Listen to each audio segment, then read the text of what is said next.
Last class में हमारा discussion चल रहा था चल और अचल प्राणी जो है जीव। जीव की भी हमने कैटेगरी देखी थी, क्या थी? चल और अचल। कॉन्शियसनेस के हिसाब से होता है ये, हमने देखा था। जो चल है मतलब चल सकते हैं, जैसे मनुष्य है, पशु पक्षी। लेकिन जो अचल व्यक्ति कौन होते हैं? जो स्थिर होते हैं, फिक्स एक जगह पर। They can't move but still they have certain consciousness, कुछ लेवल की कॉन्शियसनेस होती है उनमें, और जीवित होते हैं वो भी। तो आगे बढ़ेंगे। भगवान श्री कृष्ण कहते हैं कि भौतिक प्रकृति जो कि इन दोनों प्रकार के तत्वों का नियंत्रण करती है, उनके निर्देश के अनुसार काम करती है। किनके निर्देश के काम अनुसार करती है? भगवान श्री कृष्ण के। मतलब क्या है? यहाँ जो भी व्यक्ति जैसे भी काम कर रहा है, he is controlled by Krishna. Okay, Krishna से अलग कोई चीज नहीं है, मतलब कृष्णा से इंडिपेंडेंटली होकर कोई भी कुछ भी चीज नहीं कर सकता है।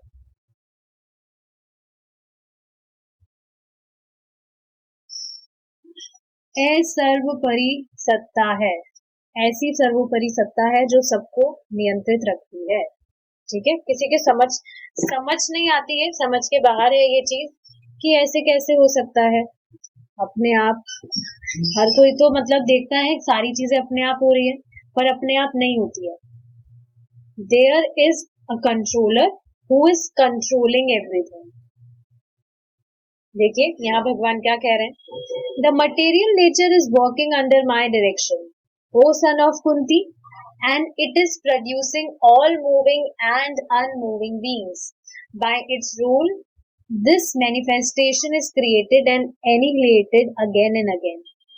तो अभी हमने जो श्लोक कल जो डिस्कस कर रहे थे उसी का इंग्लिश में ट्रांसलेशन है कि जो भी यहाँ आप भौतिक प्रकृति देख रहे हैं वो भगवान के निर्देश के अनुसार काम कर रही है, भगवान के डायरेक्शन के से ही वो सारी चीजें काम कर रही है। जो भी आप चलता हुआ देख रहे हैं या जो अस्थिर चीजें हैं, वस्तु की बात नहीं हो रही, चेतनाशील जो अचल जीव है, कॉन्शियसनेस है उनमें कुछ लेवल की, बट वो चल फिर नहीं सकते हैं।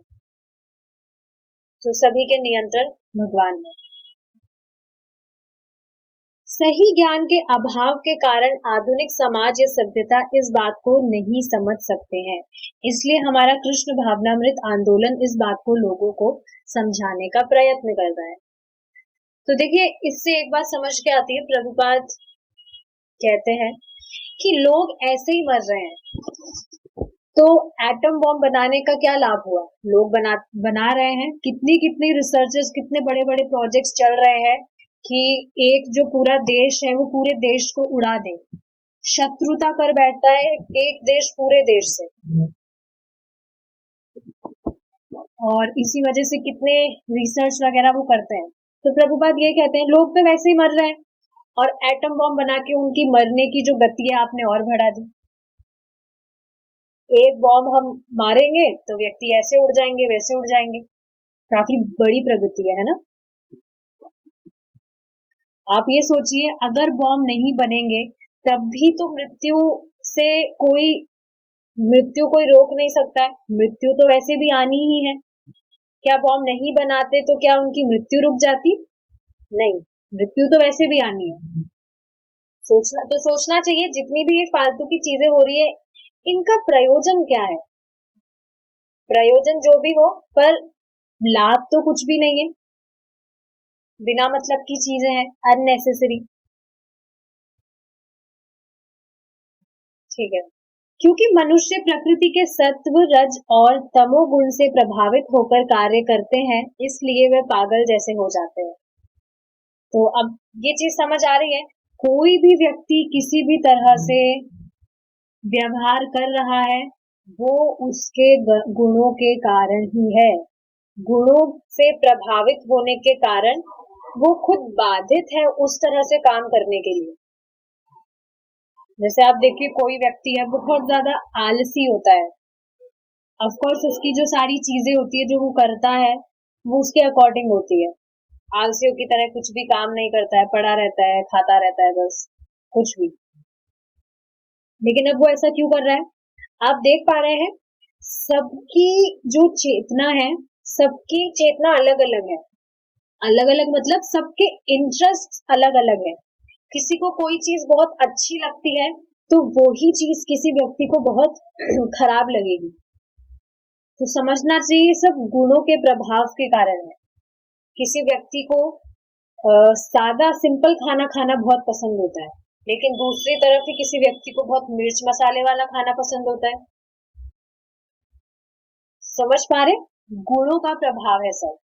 सबके इंटरेस्ट अलग अलग होते हैं क्योंकि उनके जो पास्ट संस्कार रहे हैं, पास्ट जो कर्मास रहे हैं, वो संस्कार का रूप लेकर अब उस तरह से वो कार्य करता है।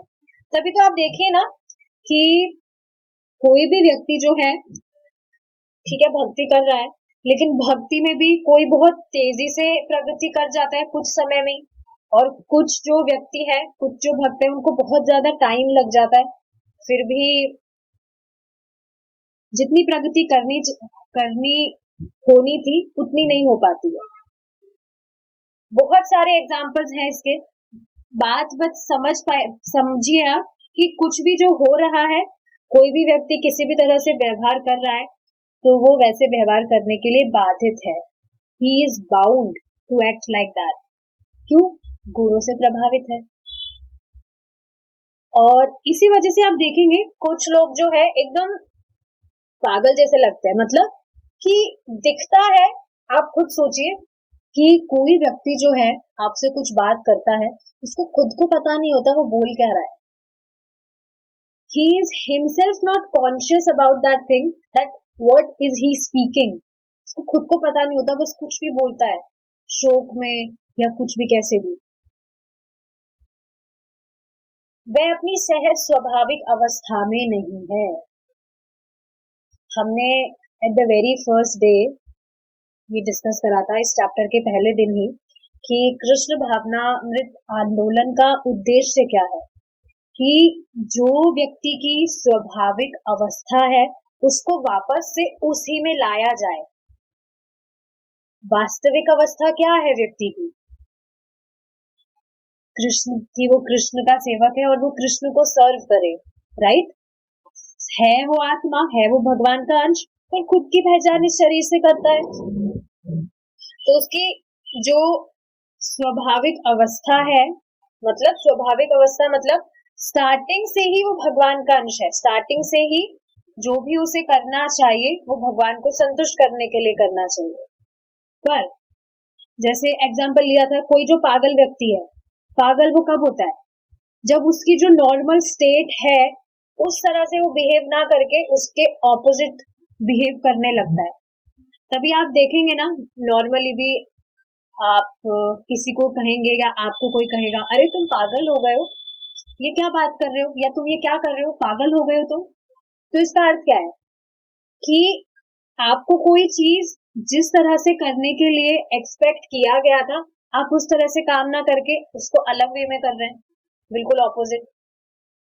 तो मतलब आपकी जो रियल स्टेट है, स्वाभाविक स्थिति है, उसके विपरीत आप कुछ काम कर रहे हैं, तभी व्यक्ति को पागल कहा जाता है। तो पागलों जैसे वो हो जाता है क्योंकि गुणों से प्रभावित होता है और कुछ भी करने लगता है, वह अपनी सहज स्वाभाविक अवस्था में नहीं है। विश्व में और विशेषकर अमेरिका में अनेक विश्वविद्यालय है जो विभिन्न शैक्षणिक विभाग हैं, लेकिन वहां पर इस बात की चर्चा क्यों नहीं की जाती? इस ज्ञान को प्राप्त करने का विभाग कहाँ पर है? समझ पा रहे हैं आप? कितनी कितनी बड़ी बड़ी यूनिवर्सिटीज है, पर कहीं पर भी क्या ये जो नॉलेज है ये डिस्कस की जा रही है? कभी आपने अपने स्कूल, यूनिवर्सिटीज, जहां से भी आप पढ़े लिखे होंगे, वहां कभी आपने देखा, किसी ने आपको बताया कि आप ये शरीर नहीं है, आप आत्मा है? बल्कि आप देखेंगे हर दिन लोगों की यही प्लानिंग होती है कि एकदम देहात्म बुद्धि में वो और ज्यादा फंसे, ऐसी चीजें करते हैं, खुद को और ज्यादा देह माने। मुझे खुद को पुराने दिन जब याद आते हैं, आज की बात है, मैं सोच रही थी कि पहले सच में कितना मैं खुद को ये शरीर मानती थी, इस वजह से परेशान, बहुत ज्यादा परेशान रहती थी। बस इस शरीर को ही सजाने वजाने में पूरा टाइम जाता था। ऐसा होता है क्योंकि खुद की पहचान शरीर से कर रहा है, तो इस शरीर को ही सजाने धजाने में लगा रहेगा। तो ये अविद्या के कारण होता है, पता ही नहीं है। तो जो आज तक हम देखते आए हैं, शुरू से सबसे यही तो सुनने को मिला है कि बस कुछ टाइम का है आपके पास, कुछ टाइम आपको ये लाइफ मिला है, अच्छे से एंजॉय करो, मरने के बाद तो फिर कुछ रखा ही नहीं है। वो मानते भी थे, हाँ हम मर जाएंगे एक दिन, हमारे घर वाले जिनसे भी हम प्यार करते हैं, हमारे फ्रेंड्स वगैरह सब एक दिन मर जाएंगे, अच्छे से पूरी जिंदगी जियो, यही तो मानते थे। तो देख रहे हैं शुरू से ही तो कहाँ चर्चा हुई। अगर हमें, आप खुद सोचिए, प्रभु जी इस बात को बता रहे थे, अगर आपको 5th क्लास में ही, धारणा कीजिए जब आप 5वीं क्लास में थे और आपको बता दिया जाता कुछ कुछ कि आप ये शरीर नहीं है, आत्मा है, तो क्या आप कुछ ग्रैब कर पाते? बिल्कुल कर पाते। इस वजह से सोचना चाहिए कि जो भी डिवोटीज पेरेंट्स हैं, उनके जो भी बच्चे हैं, वो कितने ब्लेस्ड है कि उन्हें आप जैसे पेरेंट्स मिले, क्योंकि आप उनको ये ज्ञान दे सकते हैं, दे पाएंगे, आपसे वो समझ पाएंगे। हमारे तो पेरेंट्स डिवोटीज नहीं थे, उनको खुद को ही पता नहीं था, तो हमको कहाँ से बताते? But your kids are blessed to have devotee parents like you. तो कभी इस चीज को नेग्लेक्ट नहीं करना चाहिए। देखा जाता है ना कि सामान्यता देखा जाता है कि जो भी पेरेंट्स नहीं कर पाते हैं, जैसे उनके बहुत बहुत सपने होते हैं बड़े बड़े कि हमें ये बनना था, वो बनना था, ठीक है, वो खुद नहीं कर पाते, पर उनकी इच्छा होती है कि मेरे सपने जो है मेरा बच्चा पूरा करे, तो हम उनको वहीं पर लगा देते हैं। अब आप सोचिए, आप डिवोटी हैं, आपको पता है कि स्टार्टिंग से ही आपको तो ये चीज नहीं पता थी, आपको बताया नहीं गया था, नहीं तो आज कितनी प्रगति कर पाते, उस टाइम से स्टार्टिंग से भक्ति कर रहे होते तो अब आपके पास चांस है कि हमें तो नहीं पता था, पर हमारे बच्चों को तो हम बताएं, शुरू से वो भक्ति करें। कितनी अमेजिंग चीज है ये। तो बताना चाहिए बच्चों को हमेशा। इस ज्ञान को प्राप्त करने का विभाग कहाँ पर है? तो स्पष्ट है, जहाँ पे हम थे वहां पर तो कुछ भी था ही नहीं, पता ही नहीं चला था। तो ये कोई ईयर है, मुझे इतना परफेक्ट नहीं आते न्यूमरल्स में। जब मैं बॉस्टन गया, ये प्रभुपाद बता रहे हैं कि जब वो बॉस्टन गए, मुझे वहां पर मैस्यूचेस्ट तकनीकी संस्थान में भाषण देने के लिए आमंत्रित किया गया। वहां पहुंचकर मैंने पहला सवाल यह किया था, वह तकनीकी विभाग कहाँ पर है जो जीवित और मृत व्यक्ति के बीच के अंतर की खोज कर रहा है? जब एक व्यक्ति मर जाता है तो इसका अर्थ है कि कोई चीज चली गई है। अब कौन सी ऐसी तकनीक है जो उस चीज को वापस ला सकती है? देखिए, बहुत इंटरेस्टिंग चीज है ये। यहाँ पर बहुत रिकॉर्ड बनाए जाते हैं कि जैसे कोई भी मिलिट्री में है, इसने आज तक इतने टेररिस्ट की मतलब टेररिस्ट को उड़ा दिया है, उड़ा दिया इन सेंस उनको मार दिया है, आतंकवादियों को। बहुत सारे रिकॉर्ड बनाए जाते हैं ये, लेकिन क्या इस पर कभी खोज की गई है कि जो चीज चली गई है, मतलब कोई व्यक्ति मर गया है तो अब उसको वापस कैसे लाया जाए? क्या कभी आपने सुना है कि कोई मृत व्यक्ति वापस से जीवित हुआ है? काफी सारी मतलब स्टोरीज होती है ऐसी भी, पर उस पर कोई विश्वास नहीं करता। बट सामान्यता आप देखिए, क्या कभी ये चीज संभव हुई है कि किसी मृत व्यक्ति को जीवित किया जाए वापस? तो प्रभुपाद जी यही क्वेश्चन कर रहे हैं कि कहाँ है, मतलब जहां पर ये खोज की जा रही है कि मृत व्यक्ति और जो जीवित व्यक्ति है उसके बीच में अंतर क्या है, कहाँ खोज हो रही है, ये किसी को मतलब ही नहीं है। हाँ ठीक है, जो हो रहा है, क्या करना है हमें, क्या करना है जान के। ये भी बहुत अमेजिंग चीज है, कोई चीज अगर कोई गलत कर रहा है तो लोग ज्यादा उसकी सहानुभूति देते हैं कि बाकी लोग भी तो ऐसे कर रहे हैं, हमको क्या जरूरत है करने की, दुनिया पागल थोड़ी है जो इतना मतलब मजे कर रही है, तो हम क्यों परेशान हो ये सब चीजें जानने के लिए। तो यही चीज प्रभुपाद बता रहे, जब कोई व्यक्ति मर जाता है मतलब वो चला गया, इसका अर्थ क्या है कि वो चीज चली गई है। अब कौन सी ऐसी तकनीक है जिससे उस चीज को वापस ला सकते हैं, ऐसी तो कोई तकनीक है नहीं। रिकॉर्ड इस चीज पे बनाए जाते हैं, रिकॉर्ड कि हमने इतनों को मार दिया है, इतने किल हो गए हैं टेररिस्ट, लेकिन इस चीज का कोई रिकॉर्ड नहीं है या इस चीज पे कोई विचार नहीं कर रहा है कि क्या जिनको मार दिया है क्या उनको वापस से लाया जा सकता है। नहीं लाया जा सकता तो वो गए कहाँ। अब आप समझ पा रहे हैं कि ये जो शरीर है ये हम तो बिल्कुल भी नहीं है, we are not this body. जिस शरीर को अगर हम खुद मान रहे हैं तो जब वो अचेतनशील होता है तो शव तो वहीं पड़ा रहता है, वो तो गायब नहीं हुआ, मरने के बाद तो वो गायब हो जाना चाहिए। तो फिर भी अगर व्यक्ति इस शरीर के ही ज्यादा लालन पोषण में लगा है, उसकी सजावट में लगा है, तो ये तो मूर्खता नहीं है क्या। टाइम जाया बहुत ज्यादा होता है इन चीजों में। खुद देखिए ना आप कि जैसे जिनकी देहात में बुद्धि होती है उनका हर वक्त इसी चीज में दिमाग लगा होता है, स्पेशली जो माता जी होती है जो भक्ति नहीं करती है, इन सब चीजों में लगी रहती है, वो यही चीज बार बार देखती है, मैं ठीक तो लग रही हूँ, मैं ऐसी तो लग रही हूँ, मेरे बाल तो ठीक लग रहे हैं, मेरी लिपस्टिक का शेड तो अच्छा लग रहा है, मेरा कपड़ा तो अच्छा लग रहा है, बस इन्हीं चीजों में लगे रहते हैं वो।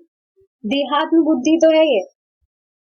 आप खुद सोचिए, भगवान खुद इस चीज को कह रहे हैं कि जो हमारा ये शरीर है ये 2 कौड़ी का है, 2 कौड़ी का मतलब किसी काम का नहीं है, व्यर्थ का है, नश्वर है, एक दिन तो चला ही जाएगा। लेकिन जो मेरे भक्त हैं वो बहुत चतुर है। कैसे चतुर है कि इस भौतिक शरीर का भी जो किसी काम का नहीं है, इसको भी मेरी भक्ति करके शाश्वत धाम की प्राप्ति कर लेते हैं। इतने चतुर है भक्त। तो सोचिए ये जो भौतिक शरीर है किसी काम का नहीं। आप खुद सोचिए ना, हर क्षण हमें ये भौतिक शरीर पीड़ा देने के अलावा करता क्या है। जैसे भूख लगती है उसके लिए परेशानी है, खाना ही पड़ता है, बाध्य है हम, खाएंगे नहीं तो नरिशमेंट नहीं मिलेगा इस बॉडी को। क्या सोना ही पड़ता है हमें, नींद पूरी नहीं होगी तो फिर साधना सुबह डिस्टर्ब होगी। या आप देखिए कितने रोग हो जाते हैं, तो हर क्षण तो पीड़ा ही तो दे रहा है ये भौतिक शरीर, हर क्षण ये शरीर भौतिक शरीर पीड़ा ही तो दे रहा है, तो कहाँ ये काम का है। तो डिवोटीज एक्चुअली बहुत इंटेलिजेंट होते हैं कि ये भौतिक शरीर किसी काम का नहीं है, फिर भी भगवान की भक्ति करने में इसको लगाते हैं और भगवान के धाम लौट जाते हैं, भगवान का धाम प्राप्त कर लेते हैं। वैज्ञानिक इस बात का प्रयत्न क्यों नहीं करते हैं, क्योंकि आप देखेंगे इस क्वेश्चन का आंसर देना is next to impossible. Possible ही नहीं है कि वो इस बात के कुछ टिप्पणी बिठा सके, कभी कुछ रिसर्च भी नहीं कर रहे हैं। वे ऐसा प्रयत्न इसलिए नहीं करते हैं कि यह बहुत कठिन विषय है। कठिन विषय तो है ही ना, कि मर गया है तो कैसे जीवित करे, उनके हाथ में है ही नहीं ये चीज, इसलिए वे इसे एक और रख देते हैं। वे खाने सोने आत्म सुरक्षा और यौन पुष्टि की तकनीक में बड़ी व्यवस्था पूर्वक जुटे हुए हैं। देखिए ये बिल्कुल सही चीज है, आहार निद्रा भय मैथुन, ये जो 4 चीजें हैं इनको व्यक्ति और अच्छे से कर सके, इनकी ही सुविधा बढ़ाने के लिए तो सारी रिसर्चेस हो रही है, और इसके अलावा जो भी डेवलपमेंट्स हो रहे हैं, डेवलपमेंट्स इन सेंस स्टेब्लिशमेंट्स, जो भी चीजें हैं, इन्वेंशन, वो इन 4 चीजों को और अच्छे से कर सके व्यक्ति, उसमें तो की जा उसके लिए ही तो हो रहे हैं सारे इन्वेंशन वगैरह जो भी है। इन 4 चीजों के बाहर तो निकल ही नहीं पाते साइंटिस्ट खुद। पर यह तकनीक तो पार्श्विक तकनीक है, समझ रहे हैं? एनिमल्स प्रवृत्ति है ये, तो पशु प्रवृत्ति। पशु भी अच्छी तरह से खाने का, सोने का, आत्म सुरक्षा करने का और यौन सुख भोगने का प्रयत्न करते हैं। तो मनुष्य के ज्ञान में और पशु के ज्ञान में क्या अंतर है? ये चीज तो देखिए स्पष्ट दिख रही है, अब तो और ज्यादा दिमाग में बैठ गई है कि ये 4 चीजें तो सच में मनुष्य जीवन का उद्देश्य कभी हो ही नहीं सकता है। क्या सिर्फ खाने के लिए हमें जीवन मिला है, खाते रहे, या सोने के लिए जीवन मिला है, या बाकी जो चीजें हैं क्या उसी के लिए जीवन मिला है? नहीं, ये चीजें तो एनिमल्स भी करते हैं और आप देखेंगे उनको तो बहुत आसानी से सारी चीजें प्राप्त हो जाती है। व्यक्ति को तो फिर भी इतना मरना पड़ता है, इतने घंटे घंटे जॉब करनी पड़ती है इन चीजों को हासिल करने के लिए। एक इंटरेस्टिंग चीज क्या है, इंद्रिय तृप्ति करने के लिए ही व्यक्ति परेशान है और खर्चा भी उसी के लिए होता है। खर्चा मतलब किसी भी चीज का खर्चा देख लीजिए, टाइम खर्च होता है, एनर्जी खर्च होती है, ऑफ कोर्स पैसा खर्च होता है, सारी चीजें इंद्रिय तृप्ति में ही खर्च होती है। लेकिन क्या भक्ति करने में कोई खर्चा है? किसी के बैंक से कुछ भी अमाउंट कम हुआ है अब तक जो भी भक्ति कर रहे हैं? इनफैक्ट आप देखेंगे बढ़ता ही है, बढ़ता मतलब इन सेंस कि भक्ति करने के लिए जो भी भक्ति करने के लिए जो पर्याप्त है, भगवान उसका अरेंजमेंट अपने आप कर देते हैं। और आप सोचिए ना कि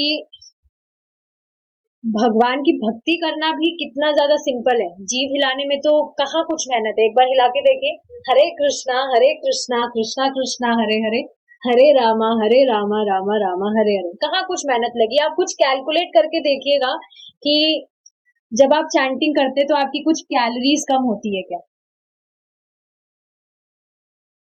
कुछ भी तो मेहनत नहीं है। या ब्लड प्रेशर हाई हो जाता हो, लो हो जाता हो, कुछ भी तो नहीं होता है। समझना चाहिए कि इन चीजों के लिए मनुष्य जीवन तो नहीं मिला है। मनुष्य की बुद्धिमत्ता इसी में है कि वह ऐसी तकनीक की खोज करे जो कि जीवित और मृत मनुष्य के अंतर को स्पष्ट कर सके। तो एक लाइन में लास्ट में बोलकर रुकेंगे हम, यहाँ टाइम अप हो गया है। महाराज खुद इस चीज को कहते हैं कि जो भी व्यक्ति देहात्म बुद्धि में फंसा हुआ है और जो भी व्यक्ति इस शरीर पर क्रीम तेल पोत रहा है, पोतने में लगा हुआ है, वो वास्तव में क्या कर रहा है? खुद ही दुर्गम स्थिति प्राप्त करने का प्रयास कर रहा है। अब इसका अर्थ क्या है कि जैसे कुछ भी आप देखेंगे, लास्ट में जो ये शरीर है जब अचेतनशील हो जाता है, कॉन्शियसनेस चल जाती है, आत्मा छोड़कर चले जाती है, तो ये शरीर को सियार और कुत्ते खाते हैं। देखिए ये जो बात है मन से बोलने वाली बात नहीं है, शास्त्रों की बात है। मैं परम पूज्य राधा गोविंद महाराज का लेक्चर सुन रही थी, उसमें बता रहे थे महाराज कि जो लोग हैं, मतलब आपको पता है जो देह संस्कार होता है, उसका जो आत्म संस्कार होता है, उसकी भी अलग अलग विधियां होती है। जला के जो है इस देह को खत्म किया जाता है, या इस पर कुछ भी लगाकर दही वगैरह वो डाल दिया जाता है ताकि वो कुत्ते और सियारों से खाया जाए। तो अब आप सोचिए ऐसी दुर्गति होती है। तो ये शरीर तो बिल्कुल भी नहीं है। शरीर तो समझना चाहिए जो भी देहात्म बुद्धि में फंस रहा है उसकी कितनी बड़ी दुर्गति है। वो खुद प्लानिंग कर रहा है इस तरह से कि आगे जाके उसकी ये दुर्दशा हो। सो ठीक है, we'll stop here. Srila Prabhupada ki jai, Nitai Gaur Pramanande, Hari Bol. We'll meet tomorrow at Krishna's Hare. Hare Krishna.